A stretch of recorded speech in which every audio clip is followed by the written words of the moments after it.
to talk a little bit about that after I share with you the testimony that I gave inside. During the Vietnam War, I saw a cartoon that greatly affected me. It was a series of snapshots. The first showed a factory where bombs and munitions were being made. A person on the assembly line was quoted to say, "And I just assemble the parts." The next snapshot, the person loading said, "And I just load the finished product on the train." And the next, the engineer said, "And I just drive the locomotive." This continued on to the persons loading the bombs into the plane and the pilot who flew it and plummeted the bombs to the ground. The final box was a Vietnamese peasant who simply said, "Which kills me."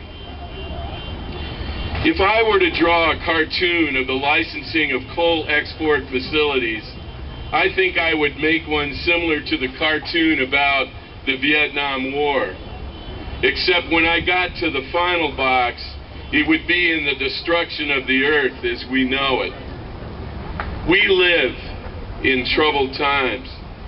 The very fate of the planet depends on how we respond. I am greatly saddened by the whole licensing process for coal export facilities. It is as if the snapshots are filled with people saying, "I just look at the impacts of the Coyote Island terminal," or some other isolated focus. All of it is done as if there's no concluding snapshot which ties us into the disaster of climate change. When our government fails to serve us, we must change our government.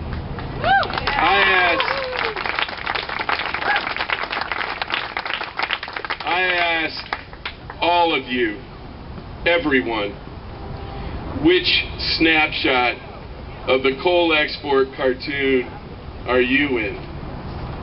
Thank you.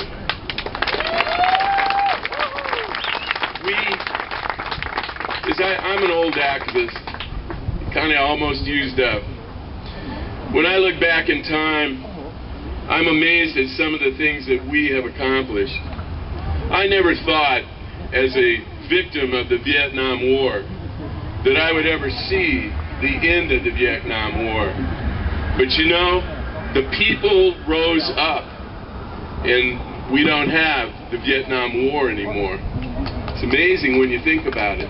It was the people of this country, the students, young people who refused to get on the train. That's really what it's all about. You know, what's happening to us is kind of like the frog. You know the story of how you heat frogs up on water, and if you heat it up slow, they'll keep swimming until they boil? That's what's happening inside this room. You know, I've been on this earth a long time. I have never been to a public hearing like this one. Never have I been to a public hearing like this one and managed like this one. The outrage is just amazing to me. When I was a kid and I was going to school, I used to remember the Norman Rockwell paintings that were up on the wall in the schoolroom as I was being taught that this was the greatest democracy on the earth. And it used to show these people standing in a room together testifying. I didn't see no clock going round that was measuring the amount of time of what they had to say. They were citizens. They had a right to say what they had to say. You don't know how that impressed me as a child. And I grew up and I lived to see this, and what do you have? Limit on time, 2 minutes. You know, if it keeps going, it'll be a minute, and it'll be 30 seconds. We'll get to do sound bites, and then we'll get to go home. And yet these are public servants. Public servants. My dad always used to say to me that the public servant was hired to be there to listen to what you had to say. These guys ought to hold a public hearing in which they stay in the room for a goddamn week if it's necessary to hear what everybody has to say. And then, look what they're doing in here.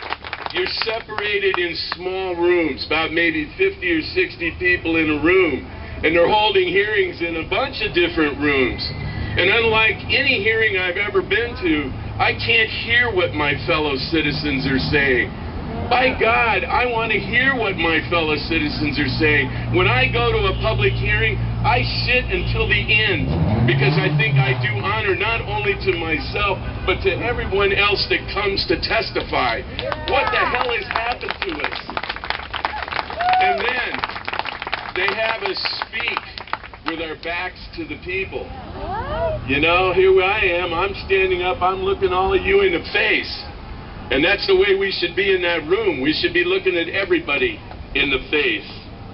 And then they got that giant stopwatch. It's just insulting.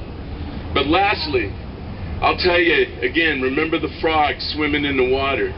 When was the last time that you went to a public hearing in which the observers had to sign in before they could get into the room? That's a police state. That's exactly what that is. It's a damn police state. And it's an outrage. And I don't want to do honor to that outrage.